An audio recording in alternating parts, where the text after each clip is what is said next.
John Kowalski. I'm part of the marketing team here. And if you're unfamiliar with our office hours format, it begins with a shortened presentation, usually 20, 25 minutes, and then it's open to you. Any questions, comments, challenges you have at your facility, log them in the chat box, and we will get to them immediately following the presentation. Also, we are recording this, so immediately following, you'll receive an automated email with a link. Feel free to share that with colleagues. Check it out later next week, whatever you need. But with that, today's topic, visual control of solid colors. There we go. Today's presenter is our Senior Applications Specialist, Mr. Corey Cohen. Corey, with that, why don't you take it away, sir?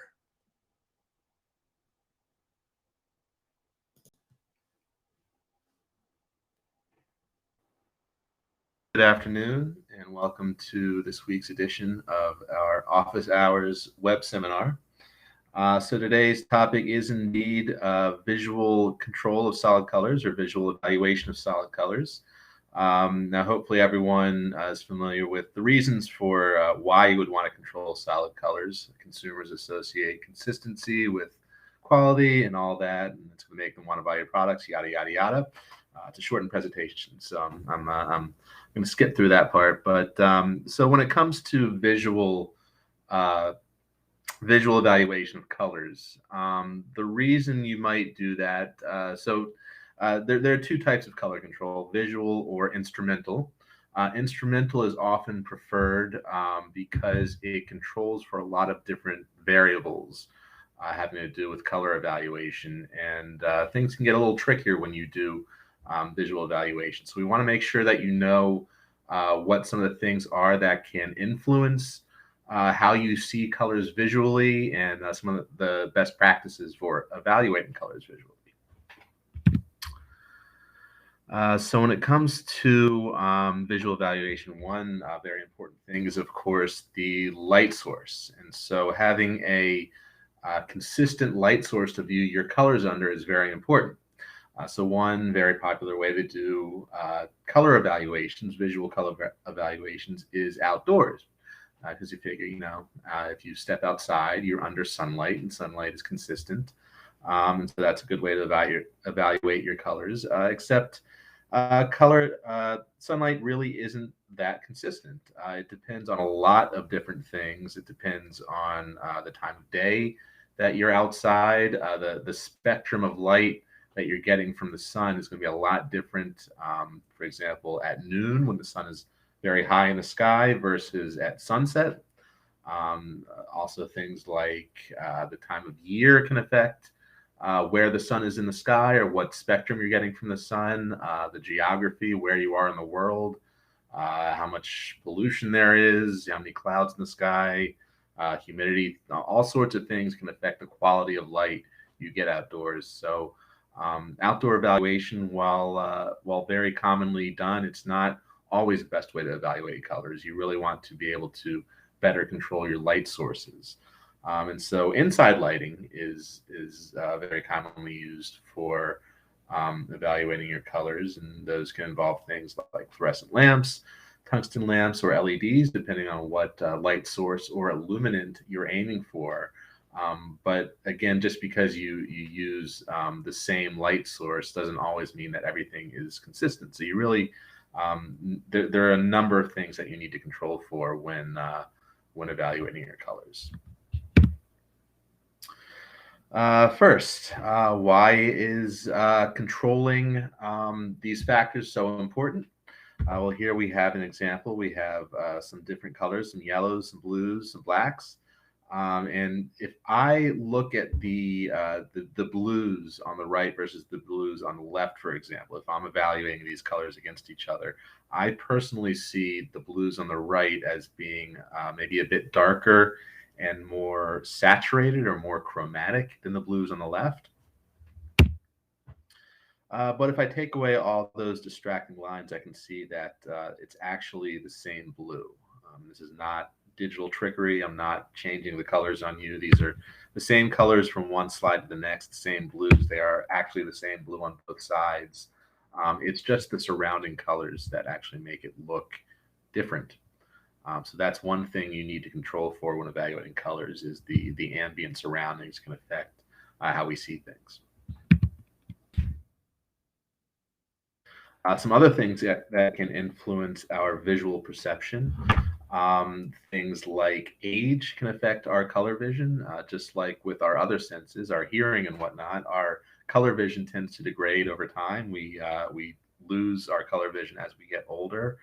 In fact, we tend to see things as being yellower the older we get.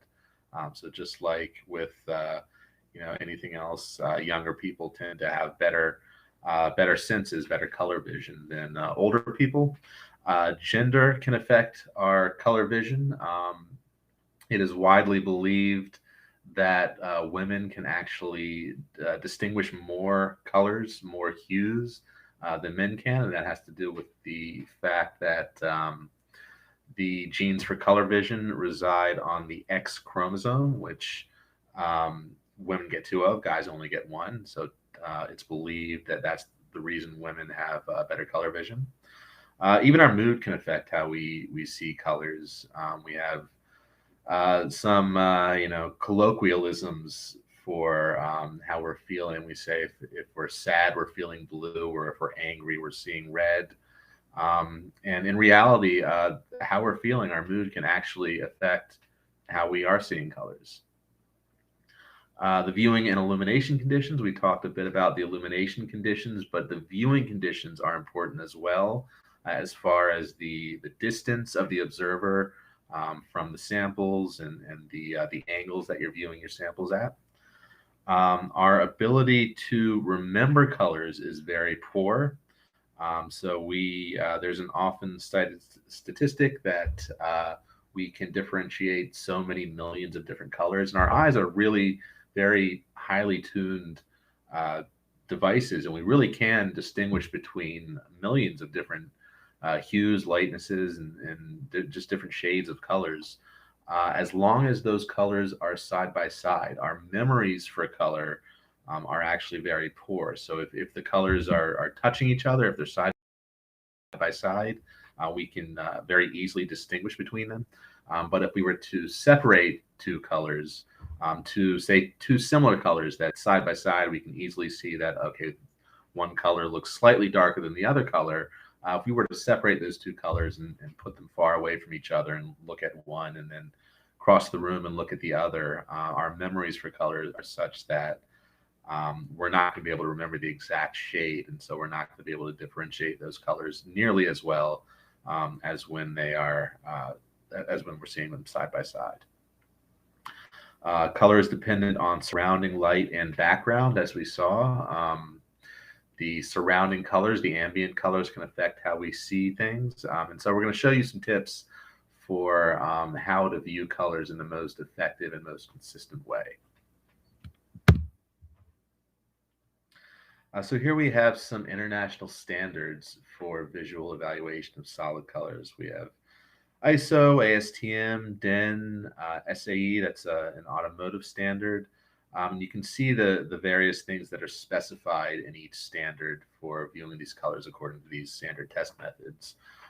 One thing that's very important is the illuminant, and we'll talk very shortly about what exactly an illuminant is. But for the most part, D65 is the standard illuminant. It's going to be used pretty widely. Pretty much every test method calls for it, although some call for other illuminants as well. D50, D75, those are other spectrums of other daylight illuminants aside from D65. Illuminants for metamerism. So again, we'll talk shortly about what exactly metamerism is and why it's important to control for it. And so to check for metamerism, you might also want to view your colors under the A illuminant, which is tungsten, F2, F11, those are fluorescent illuminants. The level of illumination is controlled for. There are certain times you may be able to distinguish differences only if the Illumination level is high enough, so it's important to control for the illumination level in your standard practices. The color of the interior, this is generally referring to a light booth or the light room, whatever room you're evaluating your colors in. Generally, you want that to be a matte neutral gray. Matte meaning a diffusing surface, not a glossy surface. Neutral gray meaning not a chromatic surface. You want it to be neutral so that the surrounding colors don't influence your evaluation of the sample and standard that you're viewing. Sometimes the gloss of the interior is controlled for. And for all of these test methods, a diffused light source is recommended because that makes the light more homogeneous, spread out more evenly across all your samples. And so that way the exact positioning of the samples in your light booth or in your room isn't as crucial when you're using a diffused light source. So here we have several CIE standard illuminants. CIE is an organization whose name stands for the International Commission on Illumination. And they took it upon themselves to standardize on several of the most common light sources that we come across in everyday life. And so they created these standard illuminants to represent those light sources. And these illuminants, what they actually are is what we call a spectral power distribution. So these illuminants give you the relative power levels of each of the wavelengths in the visible spectrum, which we can see here from these curves. So in these examples, we have D65, which as mentioned is the most commonly used illuminant worldwide, and that's meant to represent north sky daylight. So this is a somewhat specific daylight because, of course, as mentioned, things like where you are in the world, what time of year it is, the time of day, all these things can influence the actual spectrum of light we get from the sun. And so D65 is meant to represent daylight at noon when the sun is straight overhead on a slightly cloudy day when looking towards the northern sky.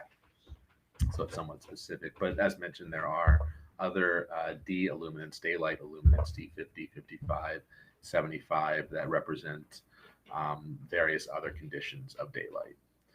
And you can see from the spectrum, the spectral power distribution of this D65 illuminant, it's a pretty even white light source, a fairly flat curve, a little heavily weighted towards the blue.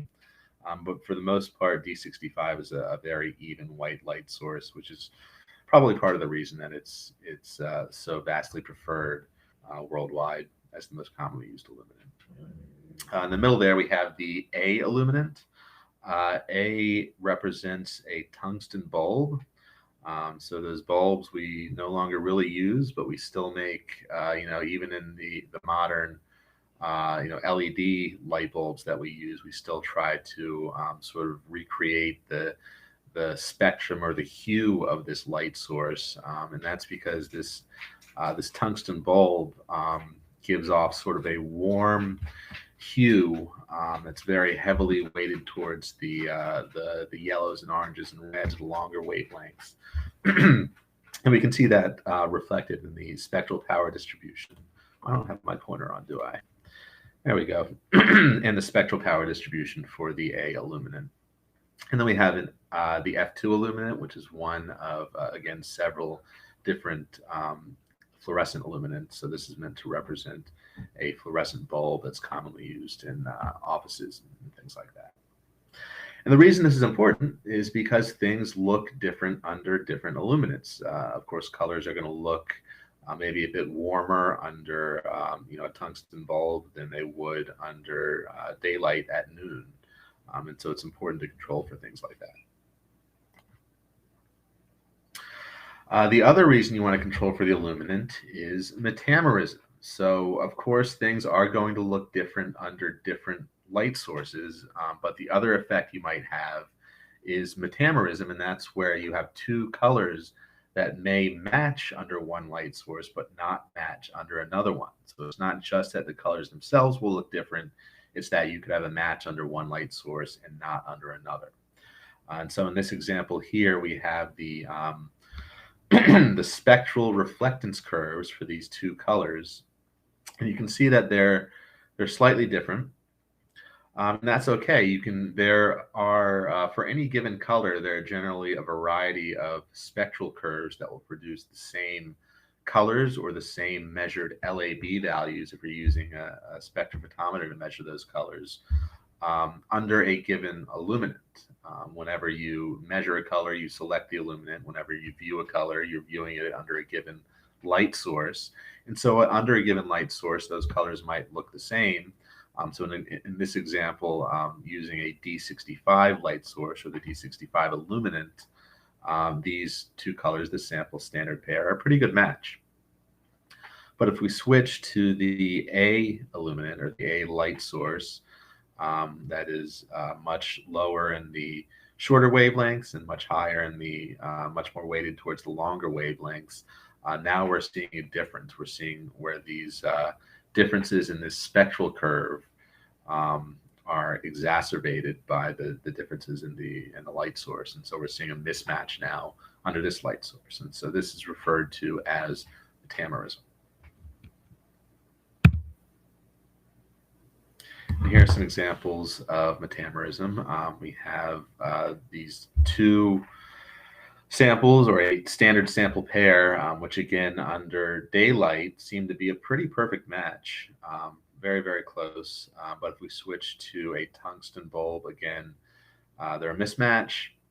If we go to a fluorescent bulb, a little bit closer than under tungsten, but still not quite as perfect as under D65. So this would be considered a metameric pair.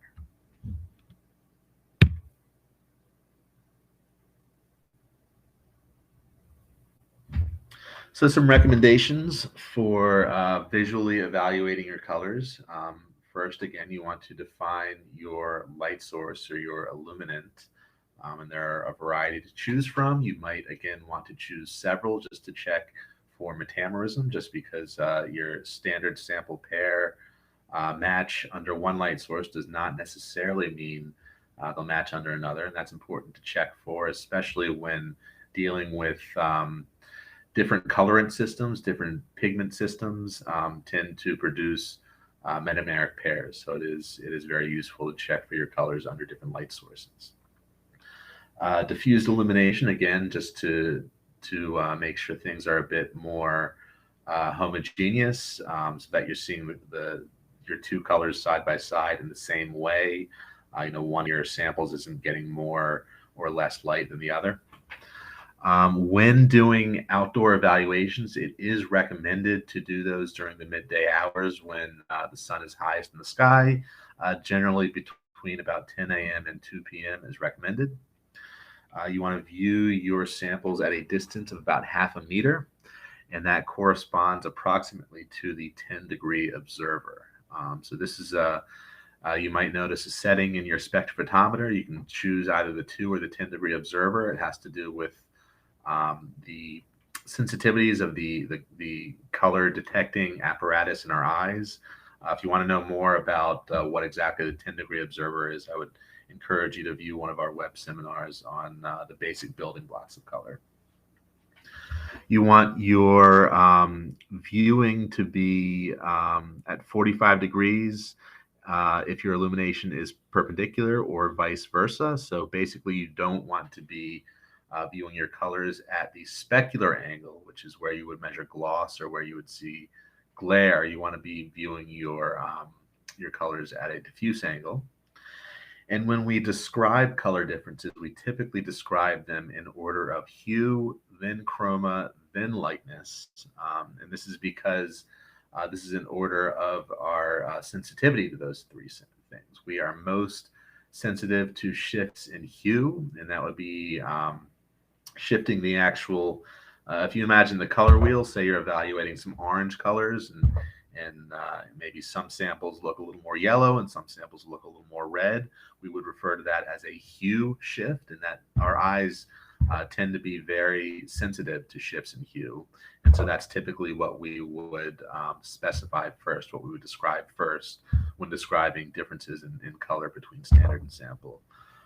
Following that would be chroma, and that's essentially how much color there is or how saturated the color there is. So, a beige versus a brown, or a light red versus a dark red, or a very chromatic red.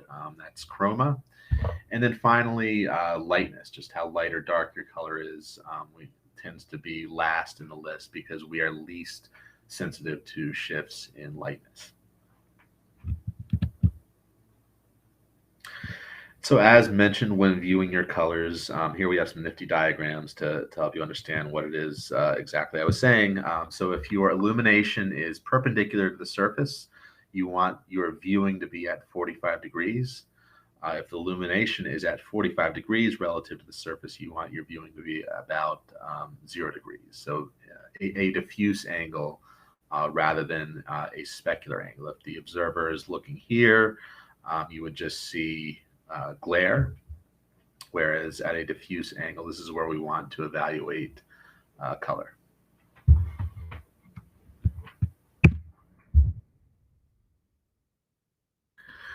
So when evaluating colors, some more recommendations. You want to use a trained and experienced person. You want to avoid eye fatigue effects. And to do that, you want to not evaluate pastels after chromatic colors. So typically less chromatic colors first and then more chromatic colors. You want to make a quick decision when evaluating colors, whether they're acceptable or unacceptable. Visually, you want to decide very quickly to avoid color fatigue. And I will explain exactly what that is shortly. And you want to use rest periods, meaning look at neutral gray walls between doing your evaluations. And that sort of resets your eyes to avoid fatigue when evaluating colors. You also want to avoid wearing any very chromatic clothing. You want to use neutral colored clothing when evaluating your colors. And that's just so any light that bounces off of your clothing could then bounce onto the sample that you're evaluating and sort of add chroma to the sample that isn't really there. And so neutral colored clothing is recommended when evaluating colors. If you're over 40 years old, due to the fact that our color vision does tend to fade over time, it is recommended that people over 40 get tested regularly for color vision acuity. And of course, you want to make sure that whoever's doing your evaluations has normal color vision, meaning not colorblind. So here we have a little exercise. I want you to fix your eyes on that white dot in the middle of the screen for just about 30 seconds or so.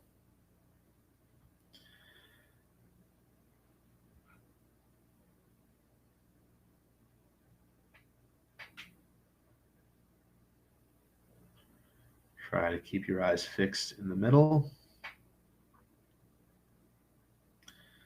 Now, I know you might have noticed that this very familiar flag is not quite right. Maybe the colors are a bit wrong, but if we stare at that white dot long enough and then switch to a white screen for just a second, you should have seen the colors as they should be, with red, white, and blue rather than yellow and green. And the reason for that has to do with color fatigue. So color fatigue is when we look at certain colors for too long, our eyes get tired and our ability to sense those colors lessens. So this has to do with what's called opponent color theory. And just as a quick review, I want to show you LAB color space. So LAB color space is when you measure a color and those colors are output in numbers. This is the most common system that's used, LAB. And it's a three-dimensional coordinate system where you can describe any color as a position in this space. And so this works on what we call opponent color theory. So the L-axis is lightness. So that's just how light or dark the color is. But the A and B axes are our chromatic axes. And those work on opponent color theory. And so in this, the positive A-axis is red and the negative A-axis is green. And so by definition, the more red you have in a color, the less green you have. So you can only move back and forth along that line. You can't have a lot of red and a lot of green. You can only have one or the other. Similarly with blue and yellow on the B-axis, positive B indicates yellow in the color, negative B indicates blue. And we can only move back and forth along that line. So to say that something has more yellow is by definition to say that it has less blue. Okay, and so when we stare at a particular color for too long, say the yellow and the green, our ability to sense those colors lessens, right? So if we go back to this slide, which is just a white screen, the screen is white because all of those colors are in balance. So this slide includes all of those colors, red, green, blue, and yellow, and they're perfectly balanced such that we're seeing a neutral color. But if we stare at this yellow and green for too long, we get color fatigue and our eyes get tired and not able to sense the yellow and the green quite as much, which means that when we switch to this white slide, since we're seeing less yellow and green, we're seeing more red and blue. And that's why we see the red, white, and blue for just a second after switching to this slide, even though we're just really looking at a white screen. And you can see that image really only stayed for a second or so, so it does reset fairly quickly. But that is something to avoid when evaluating your colors. When you're looking at two colors side by side, if you stare at them for too long, your ability to discern small differences in those colors decreases. And that's why it's important to make quick judgments when doing your evaluations so that your eyes don't get fatigued. Because the longer you look at those colors, the less able you are to see small differences. So quick judgments is important.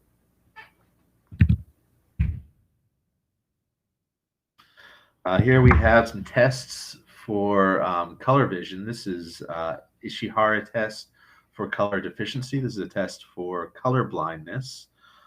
So you should be seeing in the circle to the left, the large circle, you should be seeing a number 35. In the middle, you should be seeing a number 8. And on the right, you should be seeing a number 7. If you don't see those numbers, that would indicate a deficiency in the color vision, which indicates a form of color blindness. There are a few different forms of color blindness. Altogether, overall, it's believed that about 10% of the male population has some form of color blindness, whereas for women, it's only about 0.5% of the population. And again, that goes back to the fact that those genes for color vision are on the X chromosome. And so if the X chromosome in a male is deficient, that leads to color blindness, whereas for a female, women have 2, and so if the genes on one of those X chromosomes is deficient, women have a backup, and so that's why color blindness occurs much less in women than it does in men.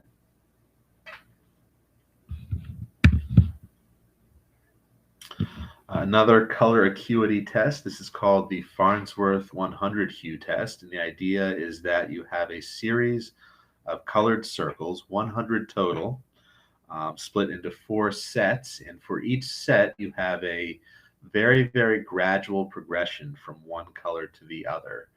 And it's up to the observer, the test taker, to put those colors, those colored circles in the proper order of progression.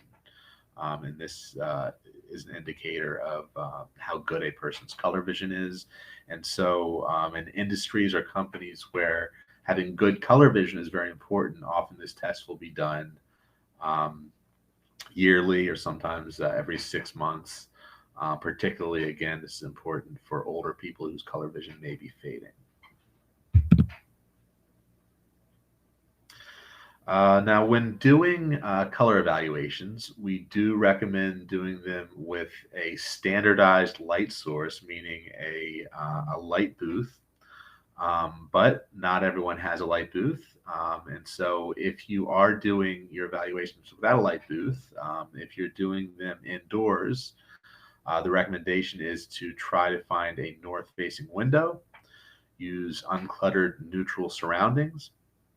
The specimens should physically touch each other. Again, our ability to discern these small differences in colors depends heavily on them being side by side, not having any separation. The more they're separated, the less able we are to tell the difference between them. So it's important that whenever possible, the sample and standard should physically touch each other. And again, you want the viewing angle to be at a diffuse angle relative to the illumination. So if the illumination is at 45 degrees, you want the viewing to be perpendicular, as we're seeing in this picture here, or vice versa. But again, a major problem with this setup is that the source of light is not constant. The daylight that's being used for illumination is going to change depending on the time of day. And for that, we have light booths. So we have several light booths to choose from, beginning with our byko-spectra Basic and byko-spectra Mini. These are our smallest light booths that come with 3 illuminants, 3 standard illuminants. Daylight, which is the D65 illuminant, incandescent, which is the A illuminant, and one of 2 of the most common fluorescent illuminants, either F2, which represents cool white fluorescent bulb, or F11, which represents the TL84 bulb, which both of which are very commonly used in retail stores, offices, warehouses, what have you. Stepping up from there, we have the byko-spectra Lite and the byko-spectra Standard, which come with 5 illuminants, D65, A, CWF, and TL84, as well as a UV light source to check for fluorescence. These are also a bit bigger than the previous light booths, and they have automatic sequencing, which is nice because you can program the light booth to sequence through several light sources, which allows you to check for metamerism without having to take your eyes off of the samples, which can interrupt your color evaluation. And stepping up from there, we have our Big Daddy light booth, the byko-spectra Pro. It is both our largest light booth as well as the one with the most illuminants. And so, before I go on talking about the byko-spectra Pro, one thing I want to talk about is the actual difference between a light source and an illuminant, because they're often used interchangeably, but there are differences between the two.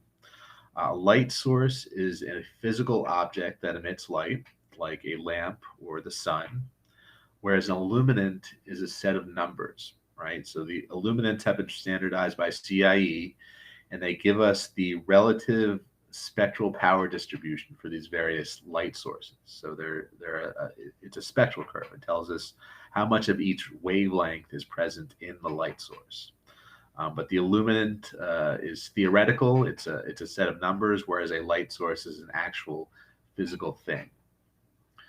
Now, one of the challenges when building a light booth is that these illuminants are no longer theoretical. You have to come up with an actual physical light source that matches with these standardized theoretical illuminants.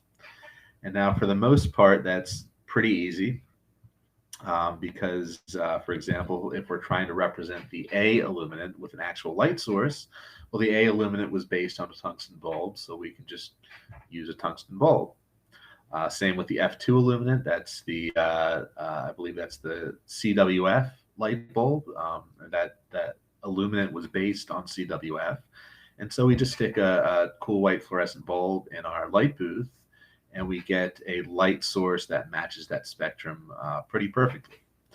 The real complication is when it comes to D65. So now we're trying to recreate the sun in a little light booth, which is pretty impossible. You can't just stick the sun in a light booth. We have to come up with some illumination system that matches this this standard illuminant spectrum as best as we can.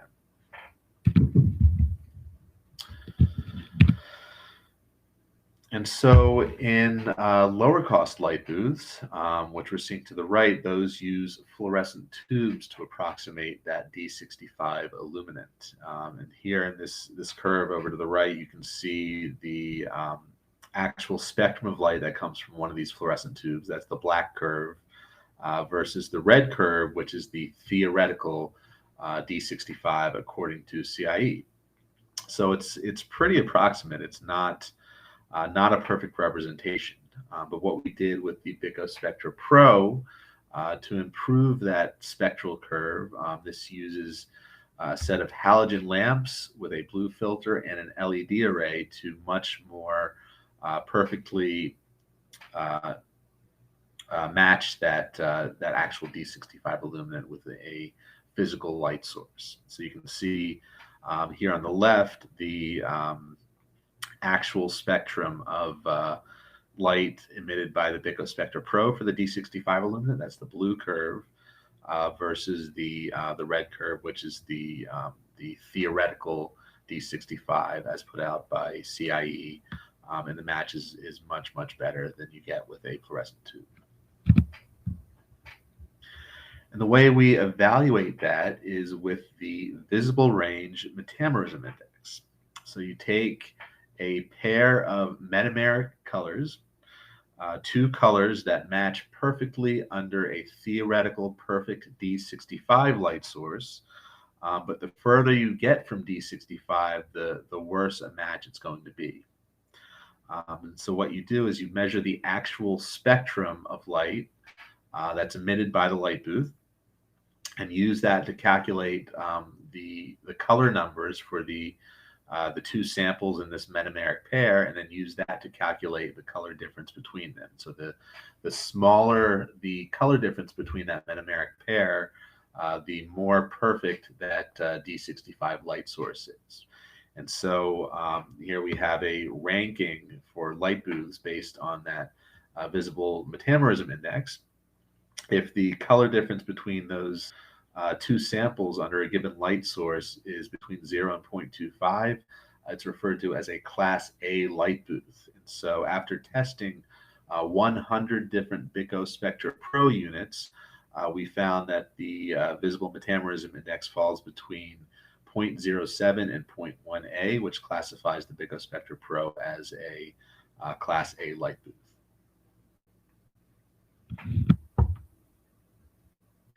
And so here's that metameric pair, or a metameric pair at least, under daylight, the byko-spectra Pro, as well as a lower cost light booth that uses fluorescent tubes.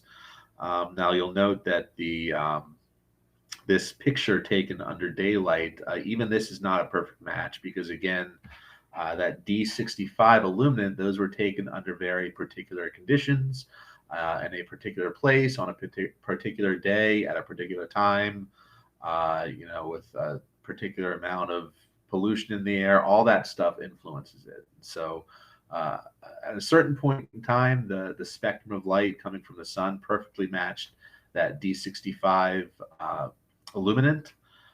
Whenever this picture was taken, that spectrum of light was not a perfect match for D65. And so you are seeing very slight differences between these two colors, even under natural daylight. If we look over at the byko-spectra Pro, we are similarly seeing very slight differences, but very close match under this Class A light booth.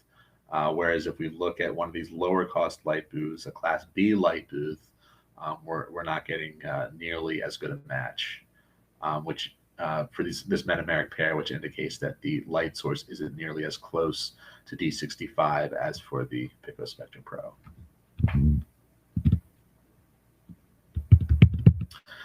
And finally, I wanted to show you a light room, or a color harmony room.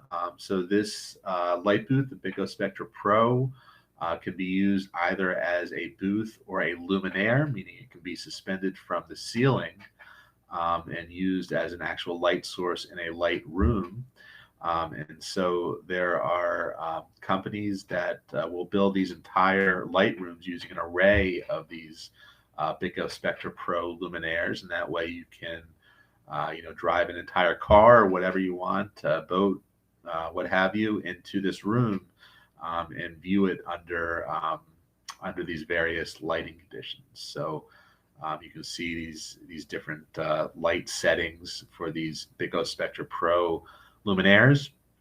The great thing is, if you want to do something like this, these luminaires can be daisy chained together, so you don't have to change them all individually. You change one and they all follow suit. And they also all come with a remote, so you don't actually have to climb up on a ladder to change these luminaires. You can use a remote that comes with every byko-spectra Pro. Whew. And that's all I have for you today. So I will throw it back to John for our question and answer session.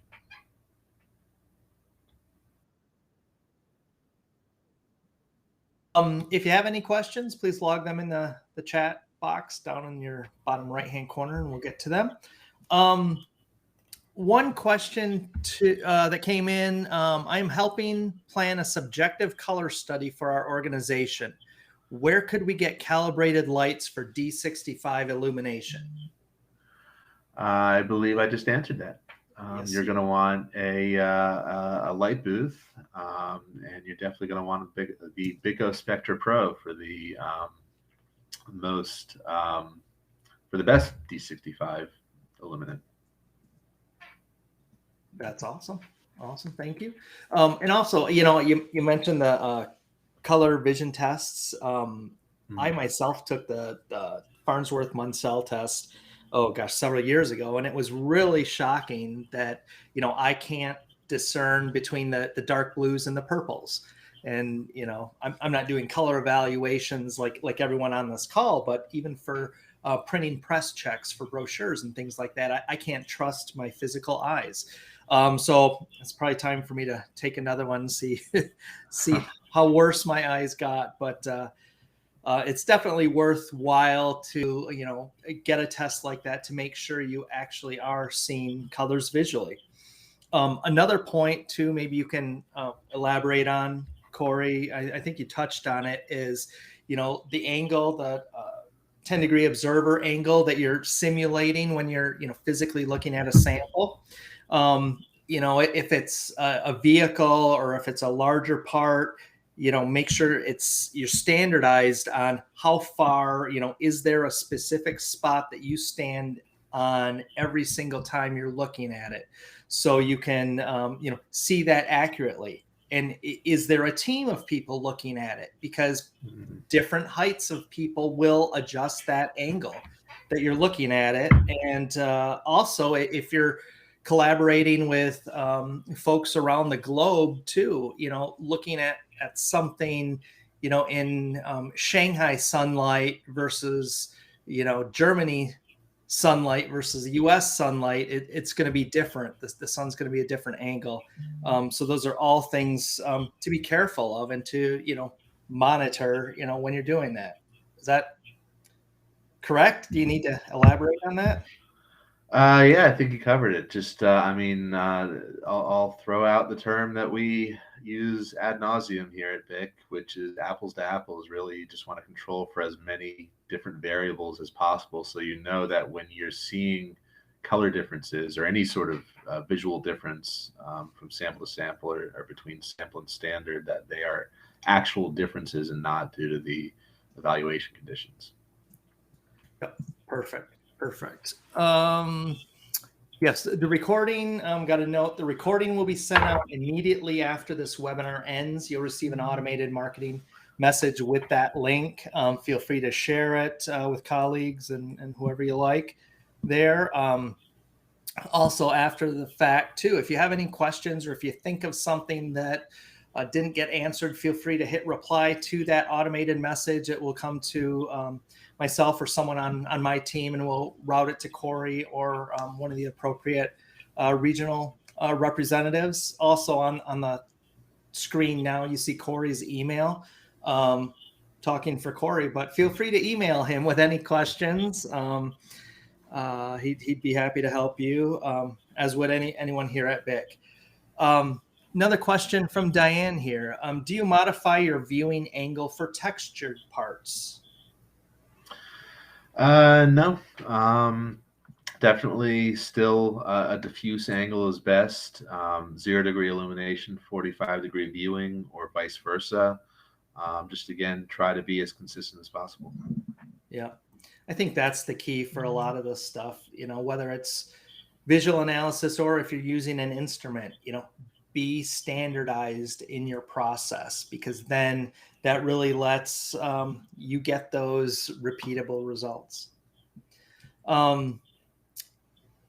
No other questions in right now, but Corey, are there questions that you see or that you field a lot based on your experience when people are measuring through visual analysis? I assume a lot of it is just standardization, but are there other frequent questions that you get? A lot of questions having to do with what we call effect pigments, particularly metallic pigments. So today we really only covered solid colors, which when we say solid colors, that refers to only absorption pigments in your materials. So only the pigments that actually give a material its color.